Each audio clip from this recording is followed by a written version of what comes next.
Hello, I'm Matt Damour of the Link newspaper and 99 Media, here with another Montreal protest recap for May 3rd. So today was a contingent of high school students who were marching in opposition to austerity.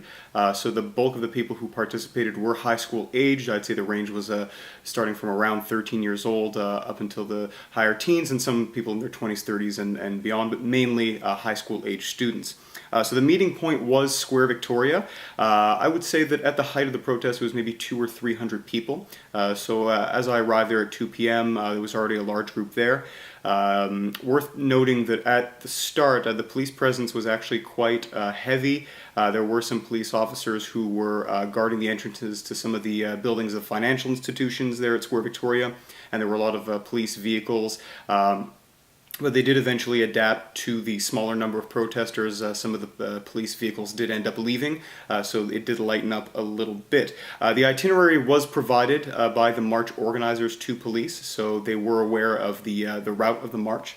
As a result, the police were following the march as it began from Square Victoria. Again, the police presence was relatively light. They were walking alongside the march on the sidewalks while the people were walking in the streets. The officers who were on the ground were not in full riot gear, but they were still present. So they continued along downtown Montreal, going across some of the big intersections, St. Catherine de Maisonneuve, etc. The police were putting up blockades on the streets with police officers on bikes to help control the flow of traffic to let the march pass. There were some supportive honks from cars as the march passed through downtown Montreal. Some bystanders did clap and raise their fists in support.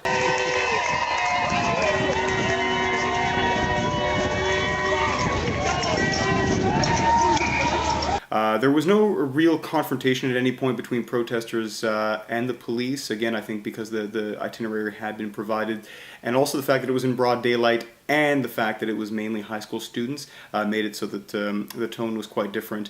From the adults that were in attendance, I did hear the sentiment that they wanted to be there partly in support of students, making a statement, but also because of a sense of concern given recent events, namely May Day, where the nighttime march sort of devolved into chaos after tear gas was launched by the police, and a lot of younger people were affected by that. So that was definitely one of the reasons I heard from the adults in attendance that they were there.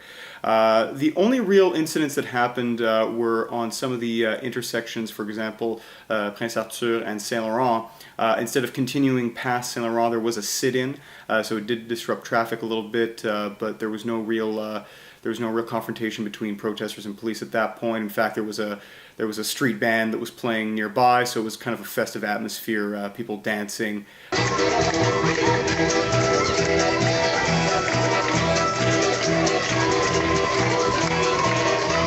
And I did see a couple of police officers crack a smile, so all in all, it was a pretty upbeat mood today.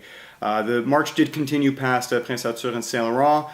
There were a couple more sit-ins at certain points. People were chanting, people were laughing, people were talking. It was a beautiful sunny day in Montreal, so definitely favorable weather for that kind of march. The only negative moment I would say was at one point as the march was walking down Barrie, somebody in an apartment building threw a couple of eggs down at the march, and the police did look up to see if there was any, if they could get a look at who exactly was doing that, and if you are that person, really? Anyways, march continued down Barrie towards the end point of the itinerary. It was in the park just across the street from the bus depot. People sat around and chatted and socialized. So all in all, it was a beautiful sunny day, peaceful march. Everybody was on good behavior. No incidents to report. Sun and smiles. So that was a nice change of pace from some of the recent marches that we've seen in the last couple of days. That's going to do it for today's recap. As always, please follow me on Twitter at Matt Damour, and follow the Link newspaper and 99 Media for more coverage of the ongoing protests in Montreal. I'm Matt Damour, signing off.